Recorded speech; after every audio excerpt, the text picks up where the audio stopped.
Hey guys, Annette Bui here, your residential loan officer out of Sunnyside, Newport Beach, California. Here to give you life-changing tips to help improve your financial goals. So today, my topic of choice, I'm going to talk about the top factors that negatively affect your mortgage approval process. So there are numerous factors that can impact your mortgage application that can get denied. So top lenders need to see a candidate who has a consistently positive credit history that demonstrates the ability to repay. So it is crucial to understand what credit items will impact you adversely. So in order to prepare for the best financial journey for yourself. Okay, so the number one first factor is credit. So credit rating is a significant piece of the puzzle that affects your approval process.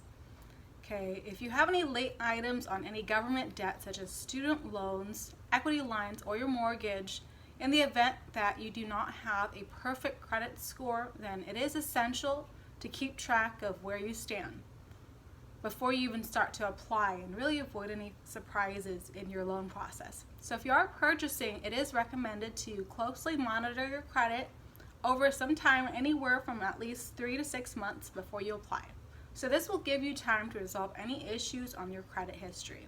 So on the off chance that your history is more recent, sometimes it may require months to make up that difference. So be sure to pay down your credit card debts, reduce your balance before starting to apply for your mortgage. So this accounts for about 30% of your credit score. If you want to have a low debt to income ratio, first off is to pay everything on time. So be sure not to open any new credit, such as buying a car, as this will negatively affect your loan application. So a score above 720 is ideal for a home loan. Okay, the number 3 item is employment. So a solid work history appears stable and demonstrates you have the ability to repay your loan. Okay, so most lenders prefer to see a 2-year history being in the same profession. So especially if your income is actually comprised of any type of overtime or commission, overall in the last 2 years, that trend and average income is what they'll go off of.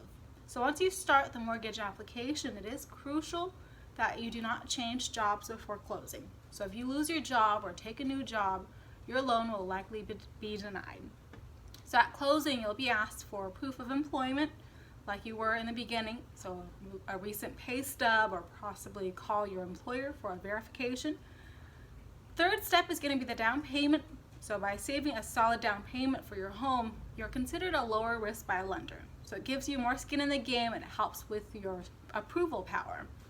So it also proves that you have the financial responsibility and showing that you can save. So you no longer need 20% in order to qualify for a mortgage. However, if you don't put down 20%, you'll likely pay for private mortgage insurance. So many lenders do require only 3 to 5% down payments. So if you have good credit, you guys, you can basically get by with a small down payment. But if your credit's poor, you'll likely have to put a higher down payment. So I know some borrowers will have poor credit and they choose to use a hard money lender. So hard money mortgages require as much as 35% down. So these are not commonly used, but the possible of high interest on those mortgage loans are typically going to be upwards of 4 to 10%. If you don't have the necessary funds for a down payment, it would greatly affect your ability to qualify. So those are the 3 top things to consider. Hopefully this helps, and if you really enjoyed my show, please do like, comment, or share. That way you can continue getting awesome tips in the future. Until next time, bye guys!